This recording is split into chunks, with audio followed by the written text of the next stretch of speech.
જો તમે પણ ભાગીદારીમાં ધંધો કરતા હોય તો ચેતજો, કારણ કે આ ભાગીદારીમાં આ ધંધાએ એવું પરિણામ લાવ્યું કે આખરે આ વેપારીને પોતાની જ બંદૂક વડે મોતને વાલવું કરવું પડ્યું। બનાસકાંઠા જિલ્લામાં કોલ્ડ સ્ટોરેજના એક વેપારીને તેના ભાગીદારો વડે દગો આપવામાં આવે છે અને પ્રોપર્ટી જપ્ત કરવામાં આવે છે અને આખરે એટલી હદે આ વેપારીને હેરાનગતિ કરવામાં આવે છે કે વેપારી પોતે પોતાની બંદૂક વડે તમંચો પોતાના લમડે તાણી દે છે અને મોતને વાલું કરે છે। શું છે મામલો તેની વિગતે વાત આ વિડીયોમાં કરીએ। વૈષ્ણવજન તો તેને કહીએ જે પીડ પરાઈ જાનાને રે। નમસ્કાર, હું છું દિનેશ ઠાકોર। નવજીવન ન્યૂઝમાં આપનું સ્વાગત છે। વાત બનાસકાંઠા જિલ્લાના ડીસા તાલુકાના માલગઢ ગામની છે।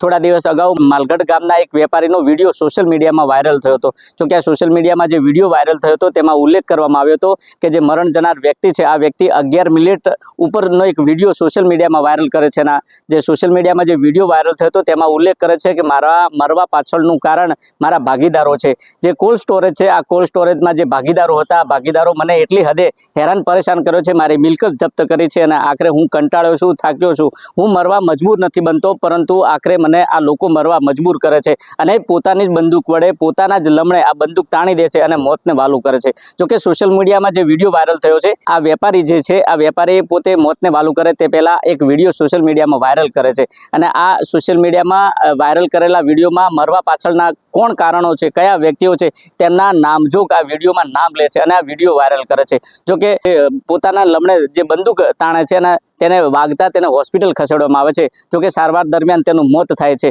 અને આખરે ડીસા તાલુકા પોલીસ મથકે જે મરણ જનાર જે વ્યક્તિ છે તેના પુત્રએ લેખિતમાં રજૂઆત કરી છે। જોકે આ તમામ બાબતને લઈને પીઆઈનો ટેલિફોનિક સંપર્ક કરતા પીઆઈએ કહ્યું કે હાલ તપાસ ચાલુ છે અને તપાસ બાદ જ જાણી શકાય છે કે આ મરવા પાછળનું કારણ શું છે। એટલે એ કહી શકાય કે એક બાજુ વિડીયો વાયરલ છે તો બીજી બાજુ પોલીસ સ્ટેશને લેખિત રજૂઆત છે। જો એ કહી શકાય કે બનાસકાંઠા જિલ્લા પોલીસવાળા જ્યારે સામાન્ય કોઈ વ્યક્તિ કોઈ કાયદાના વિરુદ્ધમાં કાર્ય કરે છે ત્યારે તેમના ઉપર કાયદાના કડક અમલવારી કરવામાં આવે છે, પરંતુ આ જે મોતને વાલું કરનાર જે વ્યક્તિ છે આ વ્યક્તિ આ વિડીયોમાં સ્પષ્ટપણે નામનો ઉલ્લેખ કરે છે। ત્યારે આવનાર સમયમાં જિલ્લા પોલીસ વડા અને પોલીસ તંત્ર કેવી આ લોકો સામે કાર્યવાહી કરે છે તે તો આવનારો સમય બતાવશે।